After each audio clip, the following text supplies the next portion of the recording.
justamente de mostrar, decidí proponer esta imagen porque creo que esta imagen muestra un poquito de la realidad que vivieron los habitantes de América, más o menos en el siglo XIV, finales del siglo XIV, el siglo XV, hasta el siglo XIX.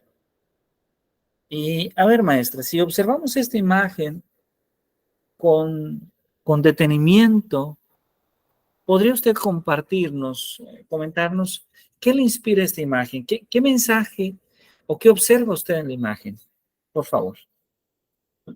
Pues se ve que es una imagen antigua de los españoles, yo creo, y están ahí, tienen unos negros como esclavos, yo me imagino que son de los conquistadores españoles y que tenían a sus esclavos negros porque pues solamente los blancos son los que tienen todo y los negros, y ve usted también ahí está una mujer negra con un fuego, ¿no? Imagino que es la electricidad, el otro pues atento igual a lo que les sea necesario a las personas que están comiendo, y los niños pues igual, o sea, no están sentados en la mesa, me imagino que son bueno, pues hijos de los negros que son esclavos o sirvientes, ¿no? Es lo que yo logro observar.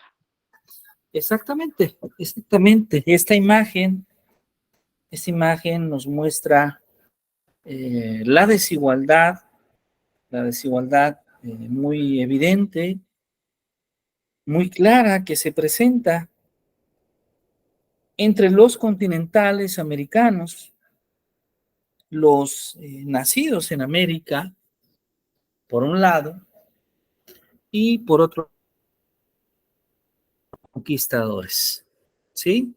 Aquellos quienes tienen manjares, buenos alimentos y vinos en la mesa, y aquellos que tienen que servir y tienen que esperar de la buena voluntad de sus señores o señoras. Y bueno, quise poner esta imagen porque esta imagen refleja no solamente una situación vivida en América, sino que esta imagen también se vivió en Asia, en África.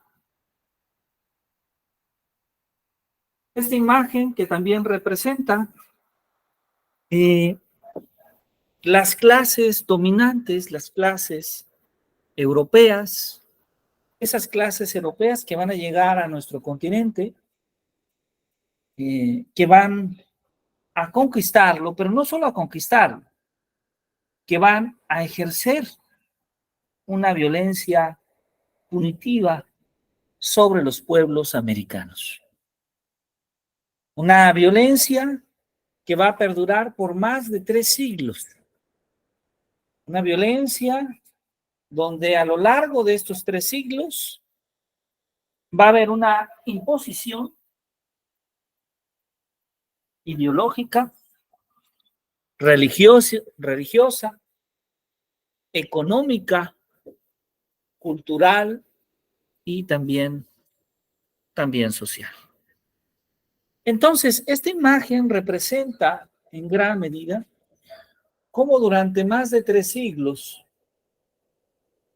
los pueblos europeos, los imperios europeos abusaron, dominaron, y la palabra correcta, colonizaron a los pueblos latinoamericanos.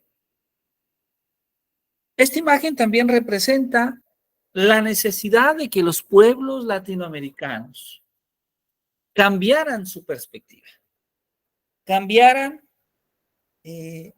estas condiciones tan desiguales de vivir. Y dentro de estas condiciones desiguales, una condición importante, desde luego, es la condición educativa, ¿sí?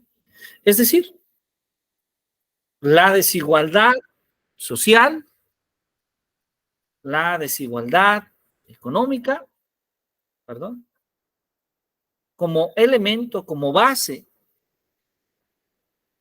para poder motivar el cambio en la forma de vida y el cambio en la cultura.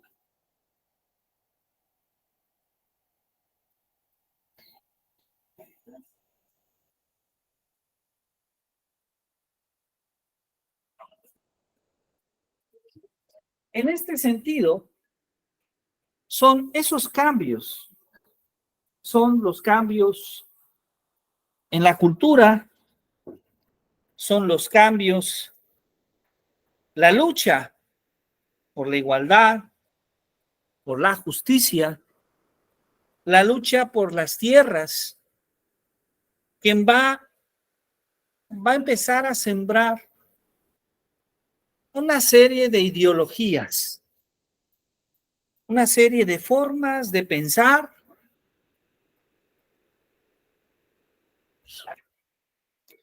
de formas, desde luego, de tratar de modificar la condición de vida de los continentales. En cierta medida, parte de esta concepción ideológica va a estar ligada directamente a una concepción filosófica y educativa. Es así como surge un campo de conocimiento que en la actualidad resulta de gran importancia y que de hecho forma parte del proyecto educativo actual en nuestro país, que comúnmente llamamos la nueva escuela mexicana. ¿Sí? Y que forma parte de ese proyecto, justamente, porque incluye una visión crítica, incluye una visión que cuestiona, incluye una visión que trata de transformar la manera de percibir la realidad, la manera de conocer. Y me estoy refiriendo a las pedagogías críticas. Las pedagogías críticas como una corriente educativa en la que se propone que el conocimiento no es políticamente neutral y asume que la enseñanza es un acto inherentemente político. De ahí entonces que aspectos que tienen que ver con la justicia no sean tan diferentes, no sean tan distintas a los actos de enseñanza y aprendizaje. ¿Vamos bien hasta aquí, maestra? ¿Alguna pregunta, alguna duda? No, vamos bien. Bien. Vamos Okay. bien. Entonces, vamos a tomar como punto de partida esta mirada crítica que viven las culturas latinoamericanas después de la conquista, en la época de la colonización, y que a lo largo de 3 siglos va a desembocar en movimientos independentistas en diferentes regiones de América Latina. La consecuencia de estos movimientos independentistas es, en primera instancia, la construcción de las nuevas repúblicas, de los nuevos países. Pero no solo ello, también representa, desde luego, la transformación, la visión, vamos a decirlo desde esta perspectiva, de la educación, de la forma y de los derechos, de la forma en que se educaba y de los derechos de los ciudadanos continentales. Voy a referirme, usar el término, si usted me permite, continental, para hacer referencia a aquella persona que vive en América Latina. ¿Sí? Bien. Entonces, ¿qué podemos decir? Tal vez de diferentes cursos o de algún texto que probablemente hemos leído en otra etapa, que algunos de los autores más representativos de esta corriente de pensamiento, por cierto, es Paulo Freire. Paulo Freire, que desarrolló la pedagogía del oprimido. Ahora, esta pedagogía de Paulo Freire, esta pedagogía del oprimido,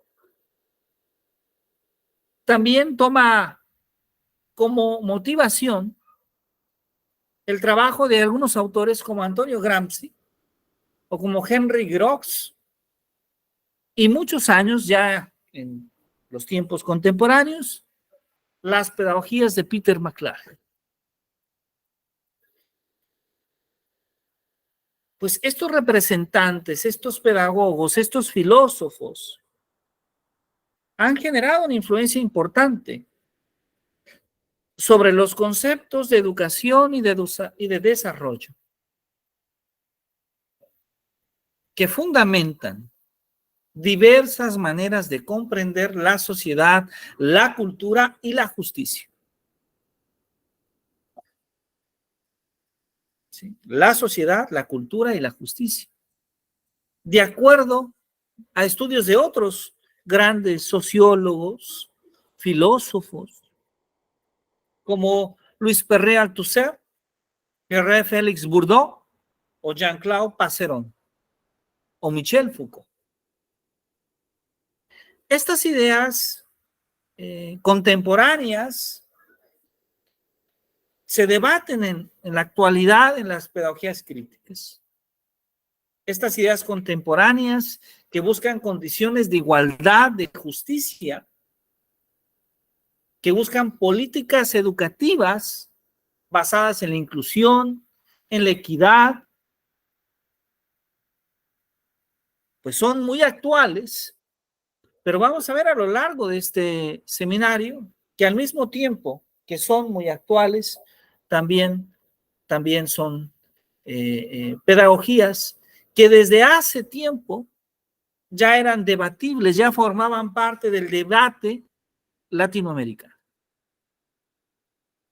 Bueno, aquí tenemos una imagen de Henry Grox y otra imagen de Jean-Claude Passeron, que aparecen justamente aquí en esta lámina. Bien.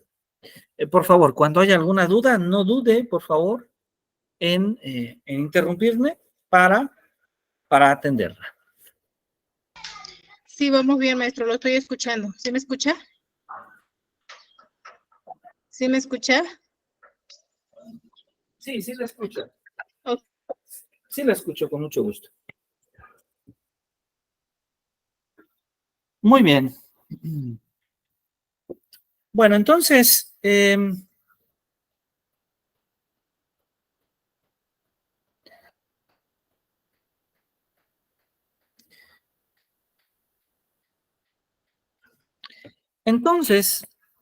estamos hablando de que parte de ese pensamiento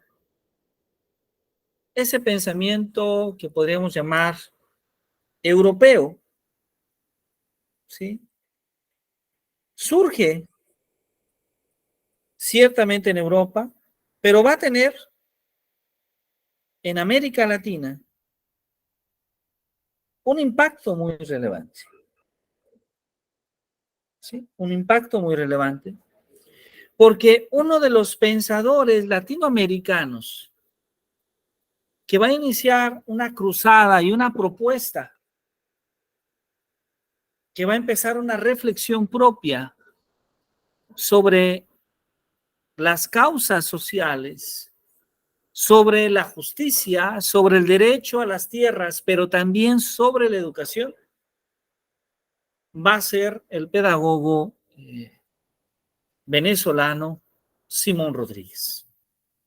Simón Rodríguez, quien va a luchar por los derechos de las mujeres y de los niños, por una educación popular, por una educación crítica, por una educación que pudiese llegar a los demás ciudadanos, tanto hombres, mujeres y niños. Y por cierto, es justo esta época en la que probablemente decimos que surge la noción de escuela pública en Latinoamérica. Ahora, aquí debo de clarificar que la noción de escuela pública en Latinoamérica de esa época es diferente a la noción actual. Hoy en día hablamos de que la gran mayoría de los niños y niñas, inclusive de los adultos, tienen acceso a la escuela, tienen acceso a la educación. Pero estamos hablando de una época donde la educación era principalmente para las clases nobles y mestizas. Una educación a la cual no tenían acceso los continentales. Simón Rodríguez, entonces, nos habla de la escuela como ese medio para que las personas puedan aprender sobre la ciencia, sobre las letras. Una escuela, pues, para todos. Una escuela donde no haya distinción de clases.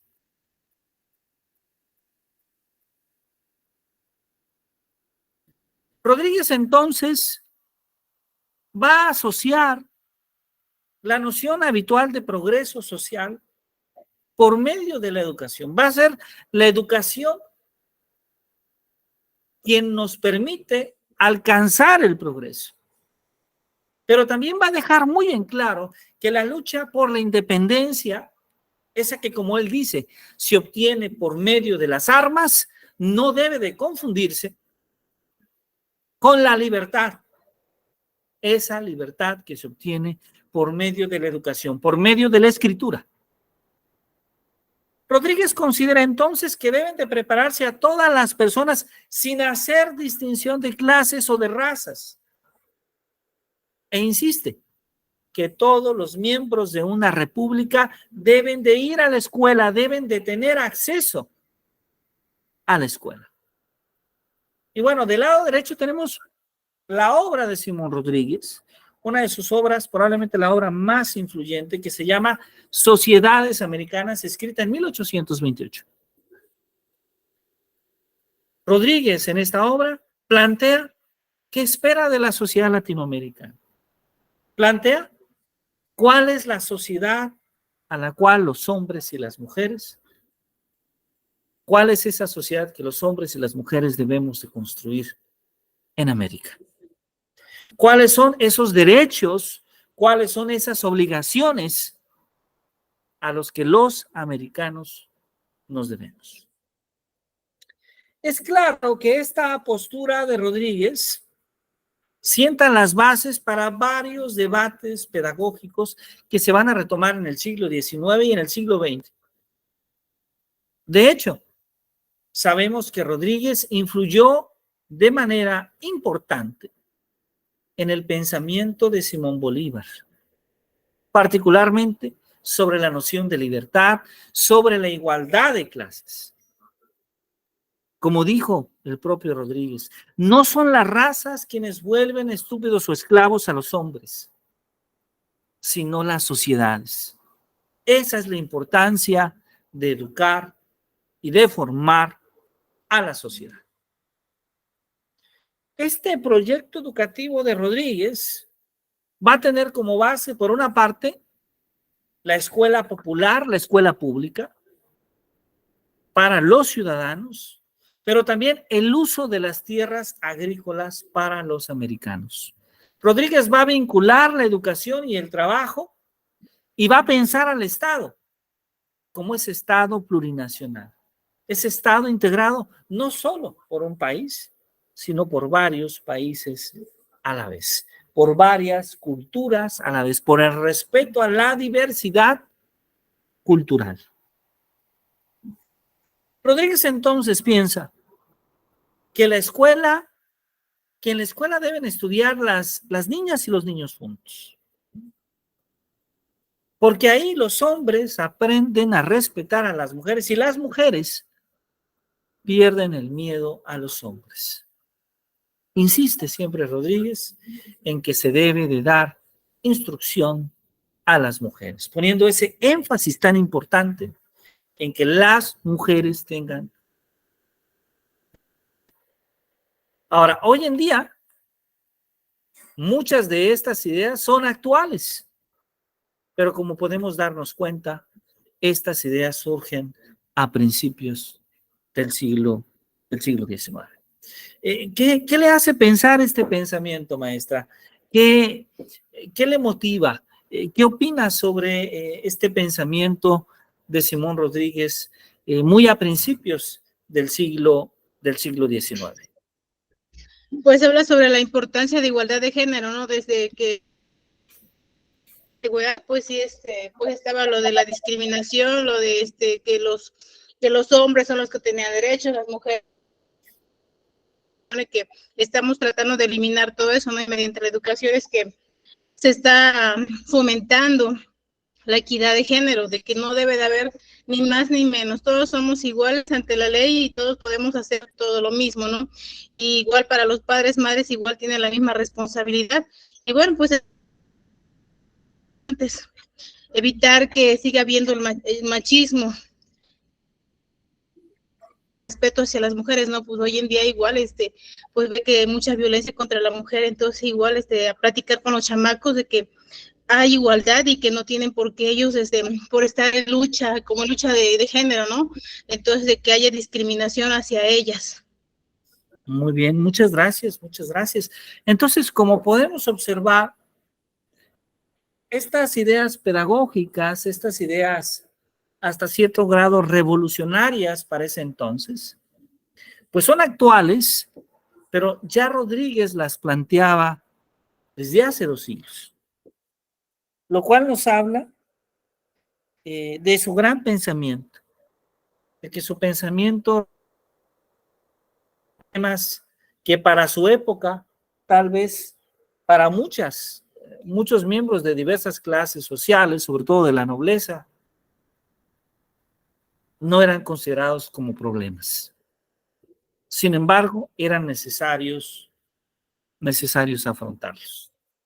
Bueno, maestra, voy entonces, si usted me permite, utilizar un recurso audiovisual que nos permite conocer un poco más sobre la vida de Simón Rodríguez y que nos da la pauta para continuar nuestra discusión, si usted está de acuerdo. ¿Sí?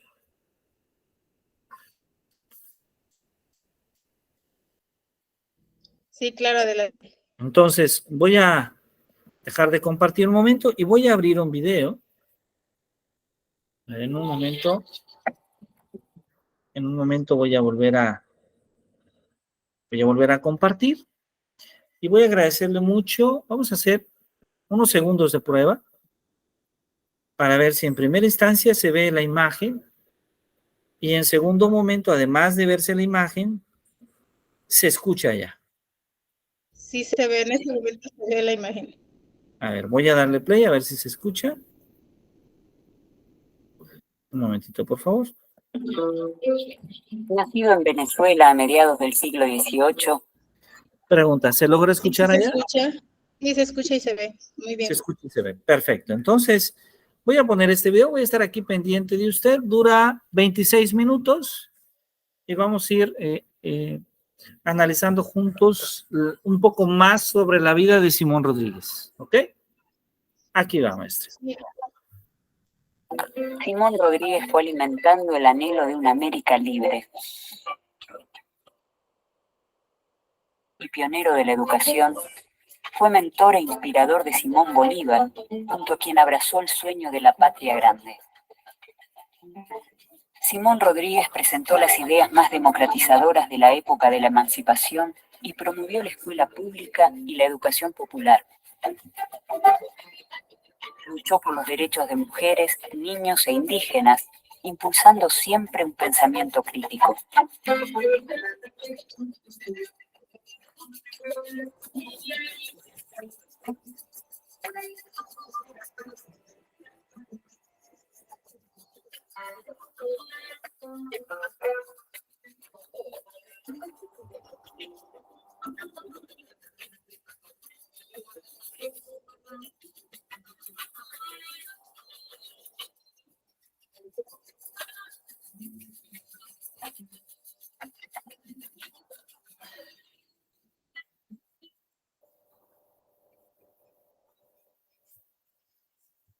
Es el 28 de octubre de 1771, cuando en Caracas, territorio del Virreinato de Nueva Granada, nace Simón Narciso de Jesús Carreño Rodríguez, hijo natural de Rosalía Rodríguez y de un hombre desconocido. A sus 22 años de edad, el Cabildo de Caracas lo autoriza para desempeñarse como ayudante del maestro de primeras letras en la primera escuela que tiene la ciudad. Por ese entonces, para ser maestro solo era necesario demostrar ante el Cabildo saber leer, escribir y contar y tener moralidad.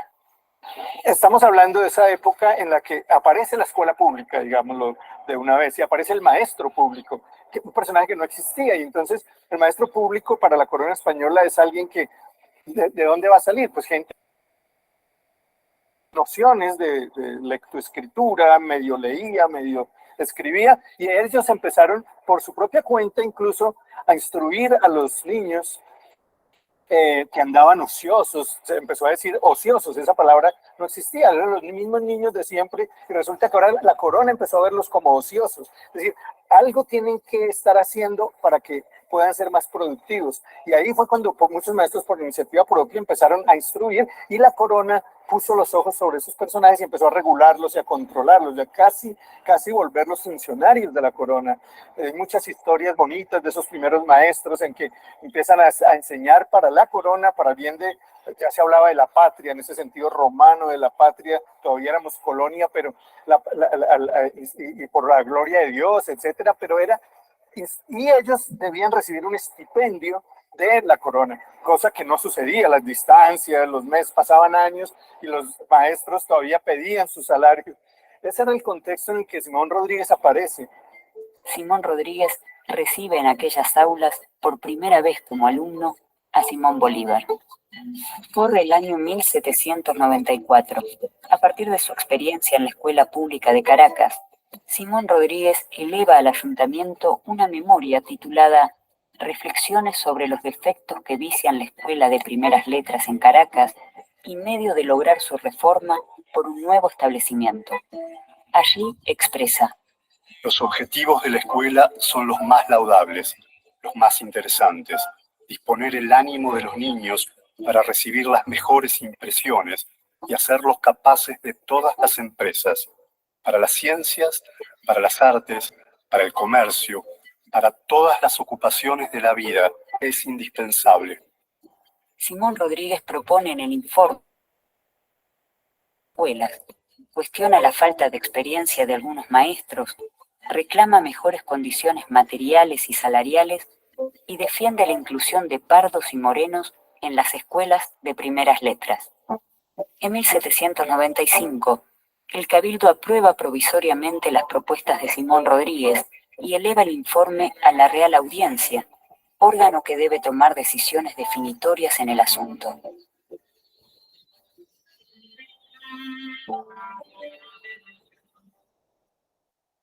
Lo que sucedía con la aristocracia, la élite de la época, era que agredía a esa escuela sin hacer referencia a conceptos pedagógicos. La escuela de Rodríguez nunca es nombrada como escuela, se refiere a ella como prostíbulo, lupanar, lugar de perdición, y esto se debe, según mi punto de vista, a que lo que está sucediendo en esa escuela es algo absolutamente novedoso para la época. Y la novedad tiene que ver en que por primera vez en la historia de América Latina se va a partir de una idea de igualdad, no como un objetivo, sino como un principio del cual se parte. Es decir, Rodríguez dice, en este espacio todos son iguales, no para alcanzar igualdad, no para demostrarla, sino para comprobarla en los actos. Es decir, yo la afirmo y la practico. El siglo XIX en Latinoamérica está signado por el pasaje de la dominación colonial a la consolidación de las naciones modernas. Es un proceso de duras y largas luchas en las que se debaten los fundamentos de un nuevo orden social y político. En América Latina comienzan a distinguirse paulatinamente un conjunto de naciones modernas que luchan contra las tradiciones y los vínculos coloniales. Simón Rodríguez abandona Venezuela y parte hacia Jamaica en 1797. Ahí cambia su nombre por el de Samuel Robinson para evitar ser apresado por los realistas. Viaja a los Estados Unidos, donde vive hasta el 1800, en Baltimore y en Filadelfia. Un año después se traslada a Francia, donde abre una escuela para la enseñanza del español y profundiza su conocimiento de las ideas ilustradas. Simón Rodríguez concuerda con la noción de progreso social mediante la educación, para el cual son necesarias la independencia y la construcción de sistemas políticos democráticos. Esto es importante porque el contexto de Simón Rodríguez es el contexto de una sociedad de castas, de una sociedad desigual e incluso de una sociedad en guerra por la independencia. Entonces, en una sociedad de guerra, donde se gastan dinero en las guerras, él propone utilizar el dinero, no malgastarlo, en crear escuelas y en escribir. Esto es por demás interesante, porque ¿quién puede crear escuelas en un momento de guerras de independencia? Bueno, uno de los argumentos de Rodríguez es que una cosa es la guerra por la independencia y otra es la libertad. Él dice que no hay que confundir independencia con libertad. La independencia se hace por medio de las armas, las libertades por medio de la escritura. Entre la independencia y la libertad hay un espacio inmenso que solo con arte se puede recorrer. El arte está por descubrir. Muchos han trabajado en él, pero sin principios más o menos generales, rasgos ingeniosos, indicación de movimientos molestos o impracticables, medios violentos, sacrificios crueles, es lo que tenemos en los libros. Rodríguez sueña con una sociedad en la que convivan en igualdad hombres y mujeres, blancos, negros e indígenas, pobres y ricos, sanos y enfermos. Y él dice puntualmente, esto que sucede es nuevo, esto que sucede es la República, y tiene un nombre, y ese nombre es educación popular, es un concepto que desde mi punto de vista toma Rodríguez para poder explicar, nombrar eso que está sucediendo en los hechos. Es decir, es un concepto que surge a partir de una práctica, y esa práctica es precisamente la afirmación de la igualdad, que es una novedad, te vuelvo a decir, en América Latina, porque los distintos proyectos educadores de los estados nacionales lo que pretenden es justamente alcanzar la igualdad, es decir, tornar a aquellos que afirman como desiguales para paulatinamente ir alcanzando una igualdad. Bueno, Rodríguez parte del otro lugar, porque dice, de esta forma lo que se hace es afirmar la desigualdad, poner la igualdad en un objetivo y no llegar nunca a esa igualdad. Yo voy a hacer al revés, voy a decir que estos son iguales, los voy a afirmar y voy a practicar y llevar una práctica consecuente con eso que demuestre esta igualdad, que pruebe esta igualdad.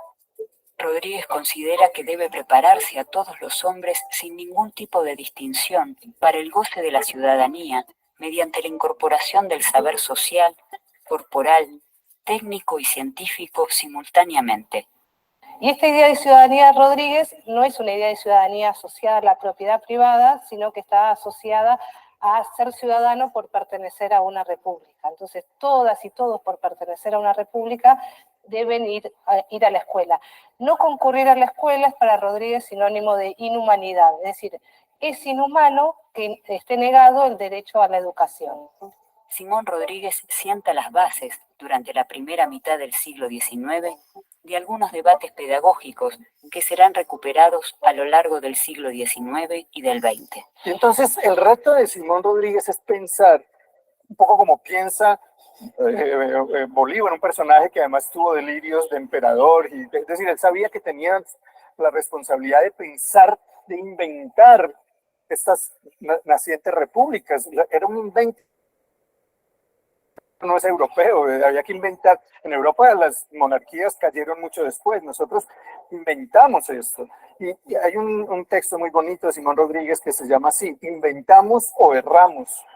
Es decir, sabían la responsabilidad histórica que tenían en sus manos, era cómo vamos a construir esta idea de república cuando tenemos 4 siglos de vasallaje, dominación, y esta es nuestra responsabilidad. Entonces él era, yo pienso, Simón Rodríguez un poco como uno pues de los cerebros que acompaña a Bolívar en esa idea de inventar la república.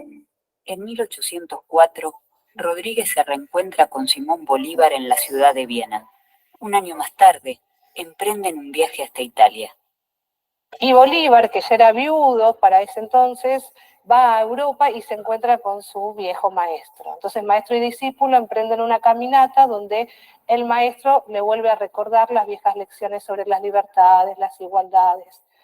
Antes de partir, Rodríguez le regala a Bolívar el Emilio de Rousseau, ¿no? Y ahí hay un dato bien interesante para pensar en ese vínculo pedagógico, que además es un vínculo pedagógico y amistoso, ¿no? Aquel viaje concluye con un juramento.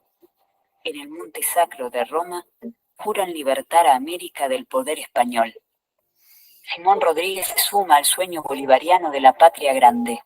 Trabaja para la construcción de un nuevo sujeto político popular, en el que tengan lugar mujeres, negros e indios.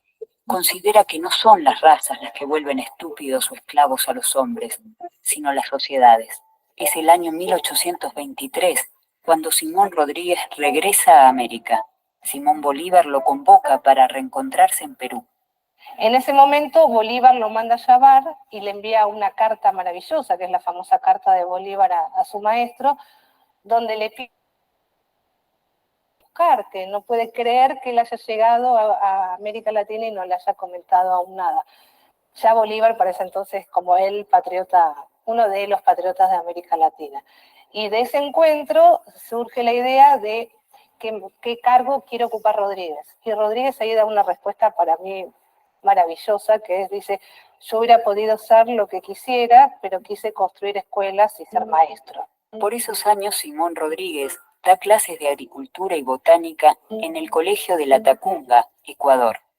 Bolívar recibe a Simón Rodríguez en Lima en 1825 y lo incorpora a su grupo de colaboradores. Ese mismo año, lo nombra director de Enseñanza Pública, Ciencias Físicas, Matemáticas y Artes, y director general de Minas, Agricultura y Caminos Públicos de la República Boliviana.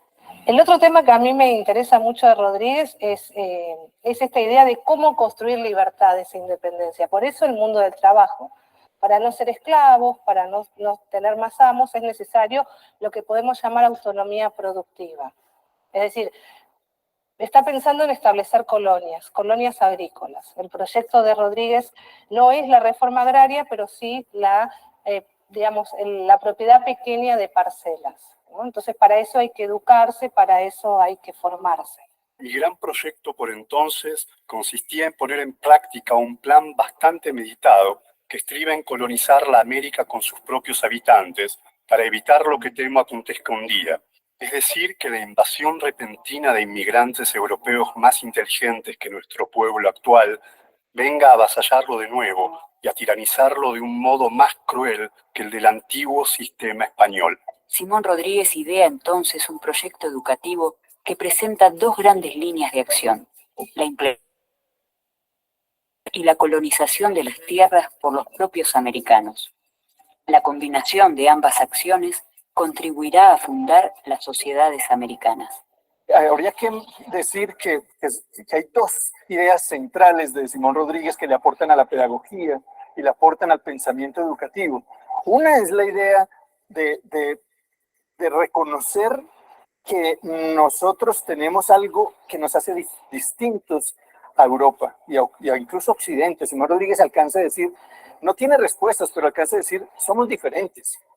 Y habla de América ya, y tenemos que pensarnos América para los americanos, pero no como lo diría después Monroe con la doctrina de los Estados Unidos sobre el resto de América, sino América éramos nosotros. Y él entiende que en la educación está la clave, es decir, ¿qué es lo que el alma americana tiene que la escuela? Y él ya empieza a pensar en escuela, una escuela pública para todos, y para la gente más humilde. Ese ya es un proyecto muy ambicioso y esa es una primera idea, es América, algo en el alma de la gente, la cultura popular, y él ya habla de cultura popular y habla de educación popular y empieza a hablar de eso. Eso es lo primero. Bueno, y lo segundo es eso, lo popular. Lo primero es América y lo segundo es lo popular. Es decir, tenemos que encontrar esa identidad americana en esa educación popular.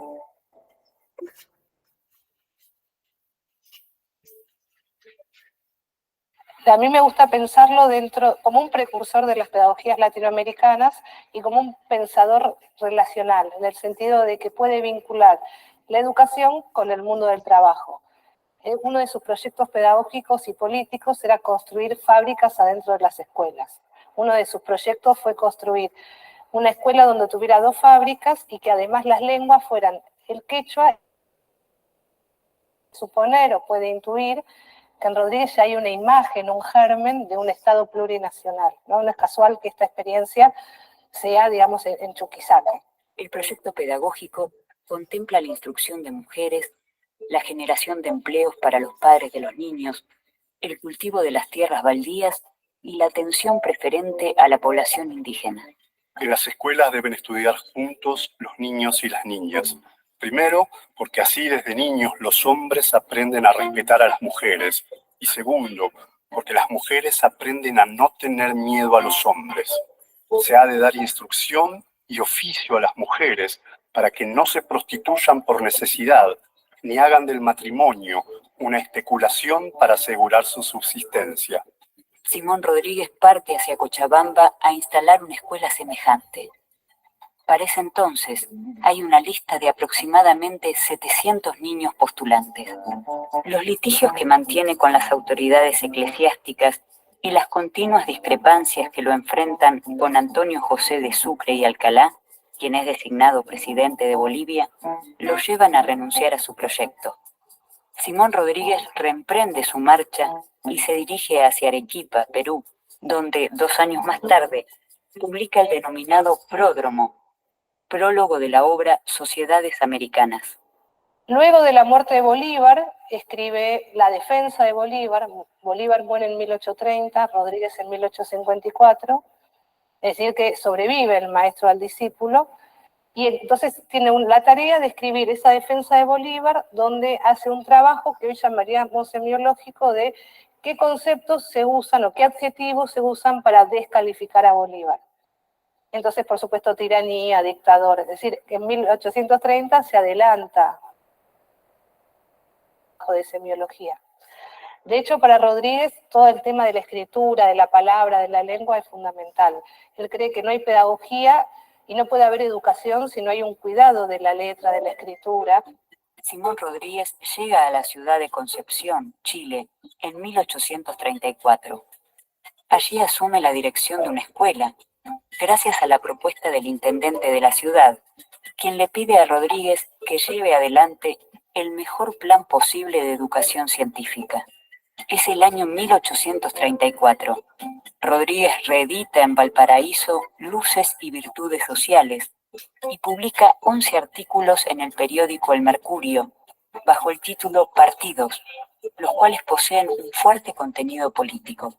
Por sus oposiciones con el poder local, debe irse de la ciudad. Rodríguez se muestra en toda su obra preocupado por sentar las bases de un modelo pedagógico que responda a los problemas y a las aspiraciones de las recientemente creadas repúblicas. En Sociedades Americanas afirma: ¿Dónde iremos a buscar modelos? La América española es original. Originales han de ser sus instituciones y su gobierno. Y originales los medios de fundar uno y otro.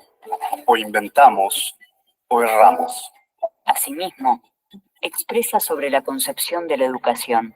No solo en poner a disposición de todos la instrucción, sino de dar medios de adquirirla, tiempo para adquirirla y obligar a adquirirla. Bueno, para mí Rodríguez es uno de los precursores de las pedagogías latinoamericanas.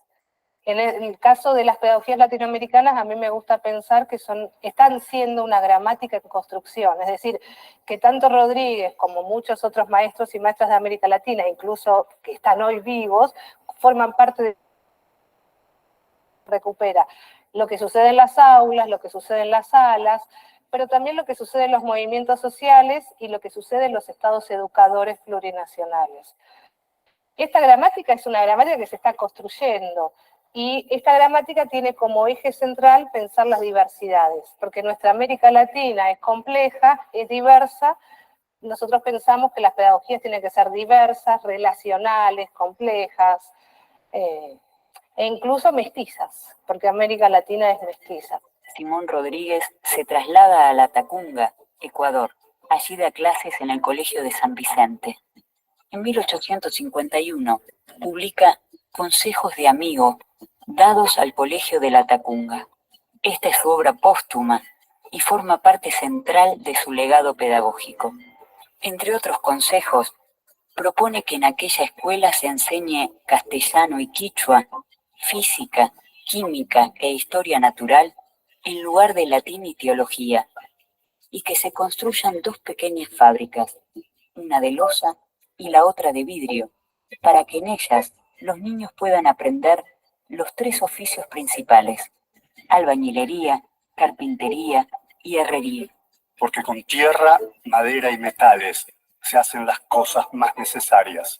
Para Rodríguez, articular la educación y el trabajo es la continuación necesaria de la empresa revolucionaria que habían iniciado los criollos en América. Y creo que en ese lugar ubicamos a Rodríguez como uno de los precursores porque pensó en términos de bilingüismo, porque pensó que digamos, los mestizos, las mestizas, los pardos y las pardas, como se decía en ese entonces, también tienen derecho a la educación. Hay una frase que a mí me gusta mucho de Rodríguez que dice: yo no deseo que los cholitos y las cholitas ingresar a las escuelas. Me parece que hay un proyecto pedagógico que tiene que ver con las libertades, con las igualdades, con las autonomías. Entonces, en ese sentido, creo que es uno de los precursores. Creo que hay como un gesto rodriguiano que tiene que ver con las dignidades, ¿no? Con todas y todos tienen derecho a estar en las escuelas. En 1853, Simón Rodríguez emprende un nuevo viaje a Perú. El 28 de febrero de 1854, a los 84 años, fallece en Amotape, Perú.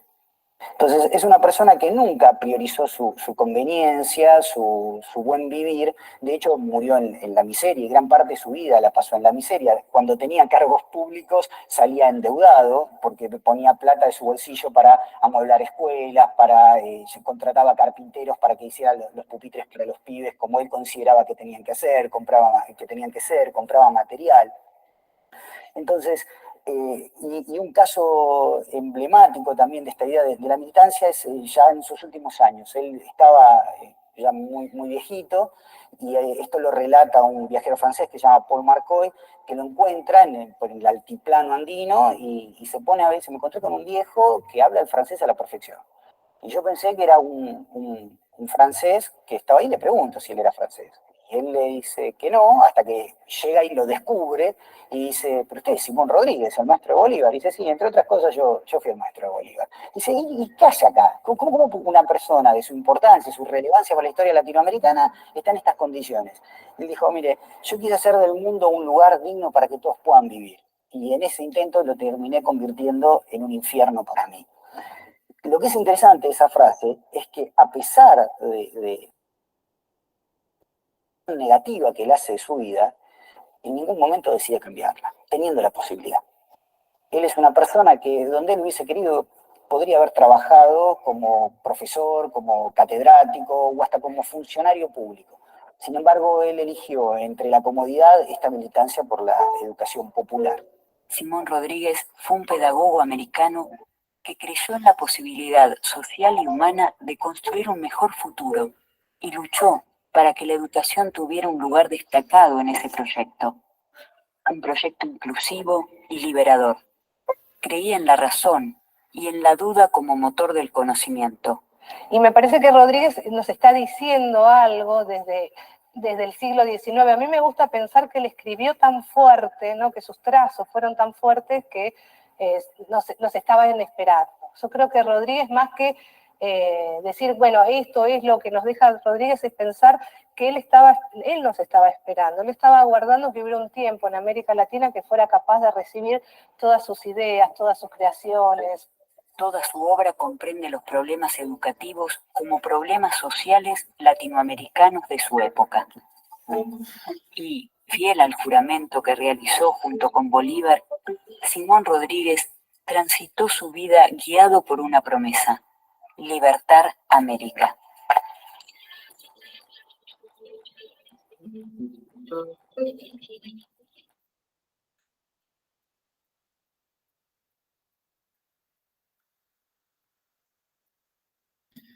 Muy bien, pues vamos a continuar. Maestras, ¿qué les parece esta propuesta? ¿Qué les parece la vida, la obra de Simón Rodríguez?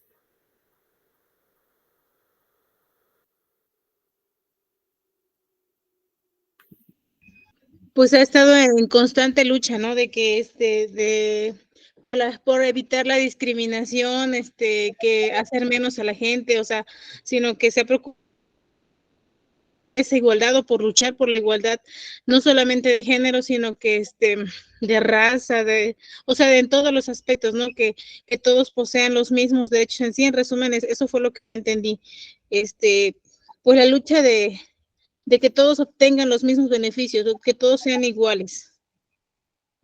Muy bien, excelente, excelente. Muchísimas gracias. Muchas gracias, maestra. En efecto, Simón Rodríguez, bajo esta perspectiva, como uno de nuestros pensadores, podríamos decir, de nuestros pensadores latinoamericanos con más impacto, con un pensamiento profundo, con un pensamiento probablemente demasiado novedoso para su época. Maestra, adelante, por favor, maestra Karina, si es tan amable. Le escuchamos con mucho gusto. Sí, gracias. Bueno, escuchaba, ¿no? Parte de su trayectoria.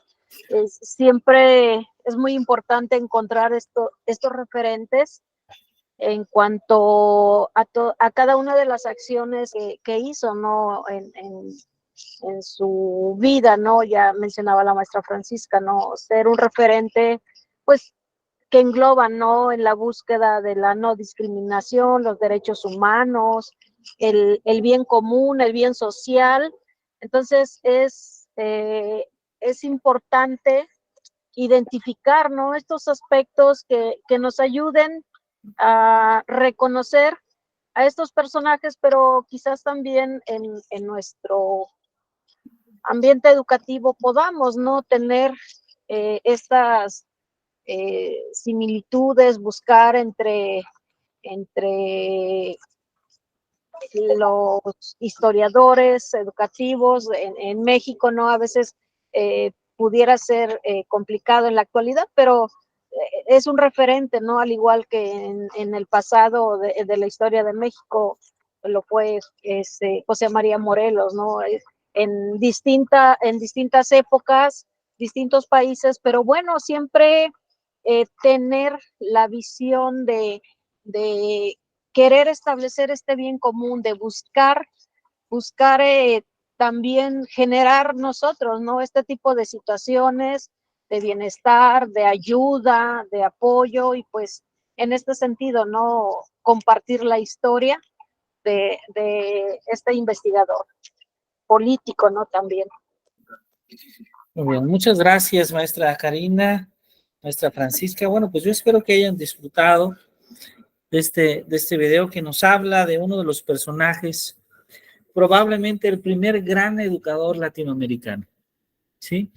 Probablemente estamos hablando de una persona que siembra semillas muy importantes, como es la búsqueda de la igualdad, de la equidad, la búsqueda de los derechos de los continentales. Pero esta semilla que Simón Rodríguez siembra, va a ser una semilla que va a rendir frutos. Va a rendir frutos, ¿por qué? Para finales del siglo XIX, nace José Carlos Mariátegui. José Carlos Mariátegui, un político, lo que hoy en día llamaríamos un intelectual. José Carlos Mariátegui, que nace en Perú, un defensor de los derechos indígenas, de la igualdad sexual, de la educación para la mujer. Y Mariátegui probablemente va a construir su proyecto más importante, que va a ser una revista que él llama Amauta. Amauta, que por cierto, significa maestro, significa conocedor, significa quien socializa los saberes. Y ahí en esta revista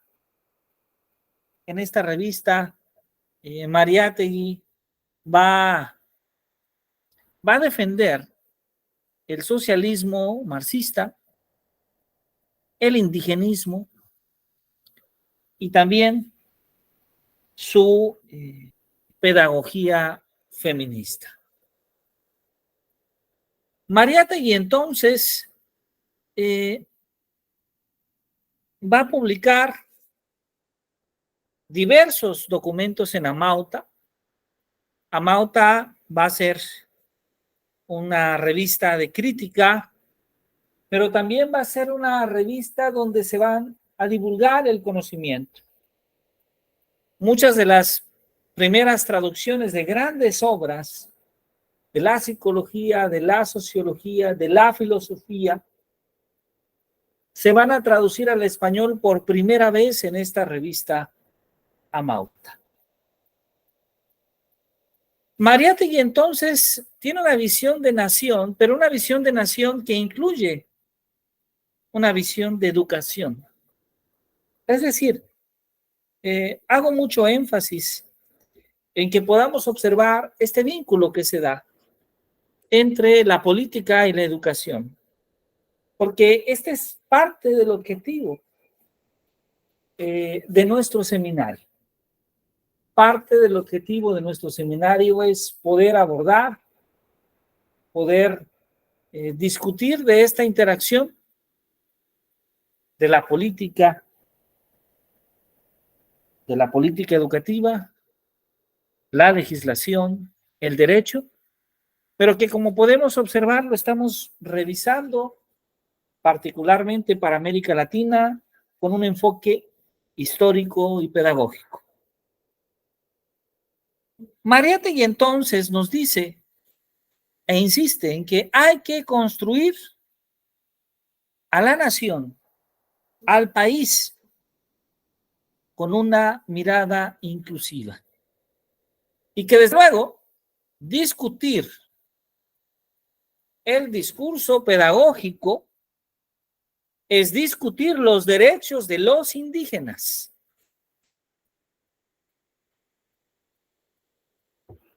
Observemos este vínculo que se da de manera natural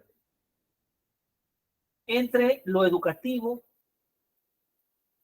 lo político, pero también entre generar una conciencia del respeto a la legalidad y a los derechos. No solo escribió en Amauta,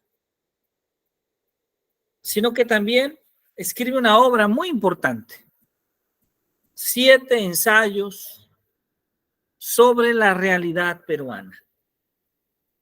Ahí, Mariátegui va a hacer una crítica a la educación nacional de su país. Va a hablarnos de cómo alfabetizar no es educar, al menos no en ese contexto, ya que para él la educación nacional no tiene un espíritu nacional, sino más bien colonial y colonizador. Es decir, el gobierno peruano sigue con tradiciones muy semejantes a las heredadas por la corona española. Sigue habiendo esa amplia división entre los ricos, entre los poderosos, entre los nobles, los mestizos, los criollos y los continentales. Para José Carlos Mariátegui, entonces la educación debe de construir un ser humano pensante, un ser humano sensible, un ser humano crítico. Y desde luego, que la crisis que vive la sociedad es también una crisis de valores, de economía, de cultura y de educación. Mariátegui entonces plantea una pedagogía feminista, una pedagogía que propone y guarda los derechos de la mujer, y es que hay que estar conscientes de que apenas a finales del siglo XIX a finales del siglo XIX, hace poco más de 100 años, surgieron las primeras mujeres con posibilidad de hacer estudios doctorales en Europa. Esto nos habla de que la violencia, de que la discriminación, de que la desigualdad hacia la mujer ha estado presente prácticamente a lo largo de todo el tiempo. La mujer ha venido a participar en este último siglo. Y podemos observar de manera asombrosa que aunque la lucha por los derechos de la mujer surge a mediados del siglo pasado, desde antes ya Mariátegui había propuesto y había hecho una defensa por el rol tan importante que juega la mujer, especialmente para él, en los procesos educativos y culturales. Como Mariátegui lo escribió, el tipo de mujer que produzca una civilización nueva tiene que ser sustancialmente diferente, sustancialmente distinto al que ha formado la civilización que ahora declina. Y claro, cuando él escribe esto, él estaba pensando en que la nueva sociedad peruana iba a ser una sociedad mucho más inclusiva, iba a ser una sociedad que cuidara más los derechos indígenas, iba a ser una sociedad que valorara más el rol de la mujer. Pero lamentablemente esto no sucedió.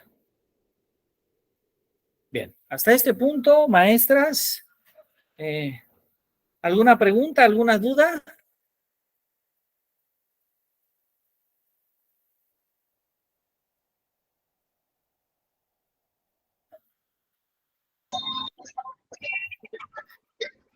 Maestra Karina, adelante, por favor, si es tan amable. Bueno, este sí es un tema que me gusta mucho. Claro, claro, por favor, adelante. Claro. Hablar de, en las charlas que hemos tenido, ¿no? Con compañeros maestros, en este momento el haber estado 22 años en las aulas y recientemente incursionar en un puesto público, me hace ver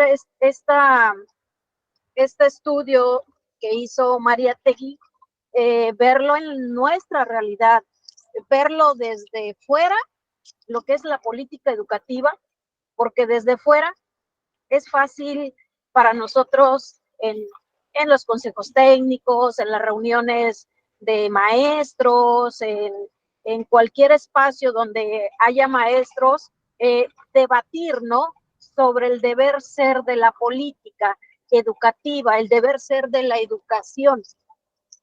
Y más que el deber ser, pues creo que somos libres en cualquier momento, ¿no? De decir, bueno, es así, pero pudiera ser mejor de esta manera, ¿no?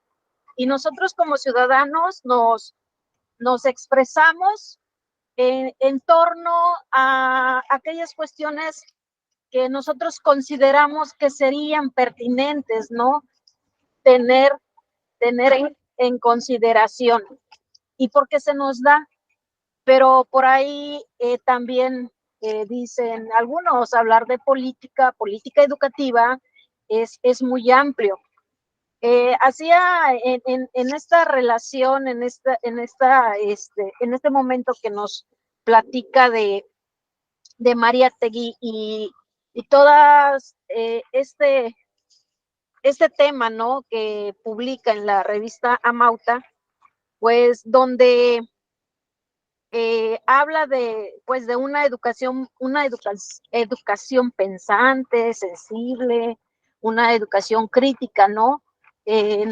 Si la traslado en este momento, en el devenir histórico, en el momento histórico de un sistema de gobierno que muchas veces antes, igual de muchas maneras, hemos incursionado, hemos analizado, hemos criticado, hemos propuesto desde el aula, ¿no? Pero hoy si vemos este panorama político de manera general y estar en este momento como haciendo una función pública, ¿no? Dentro del gobierno en la parte educativa, me da la otra parte, ¿no? De analizar que a veces,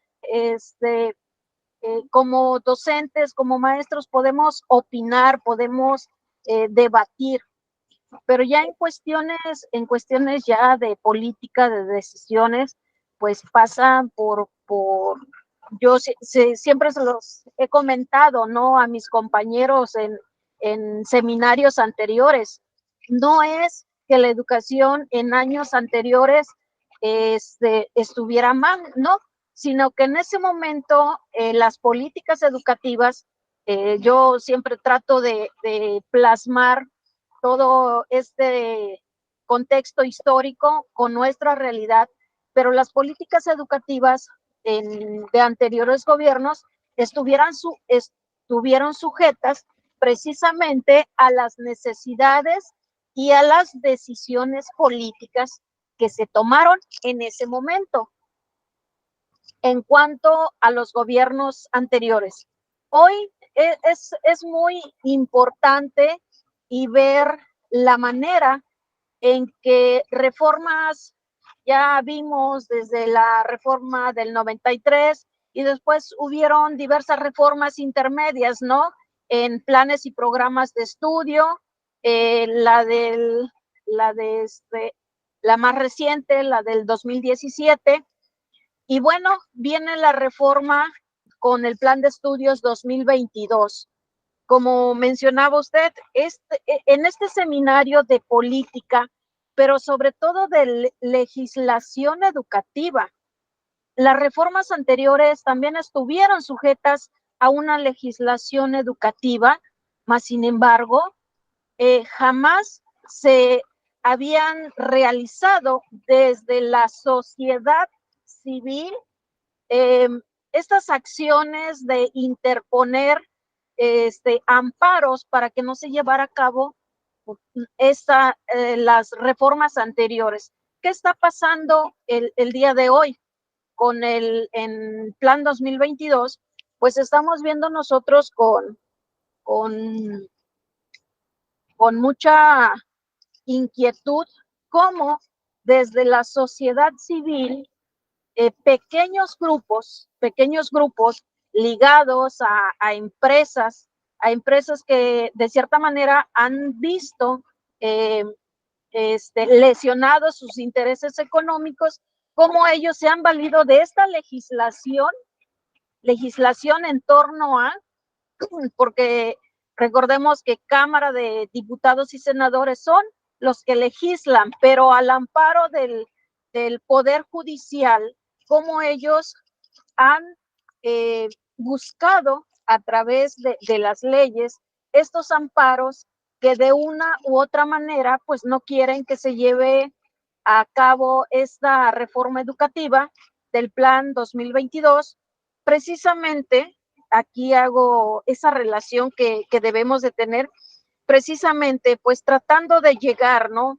A tener una educación humanista, una educación en valores, una educación, un plan y programas que está pensado precisamente en esta crisis de valores que tenemos en la actualidad por múltiples factores ajenos al docente, pero más sin embargo nosotros en las aulas como maestros tenemos que lidiar con todas estas pequeñas situaciones que se van gestando en comportamientos con los alumnos donde pues no se les puede hablar de forma así como con voz más alta, que no se les puede aplicar ciertas acciones, ¿no? De corrección de conductas, muchas cuestiones que también los papás pues están ahora, ¿no? En esa sobreprotección de sus hijos, en este pensar que desde que llegaron los derechos y obligaciones, pues todos nos vamos con nuestros derechos, pero no nuestras obligaciones.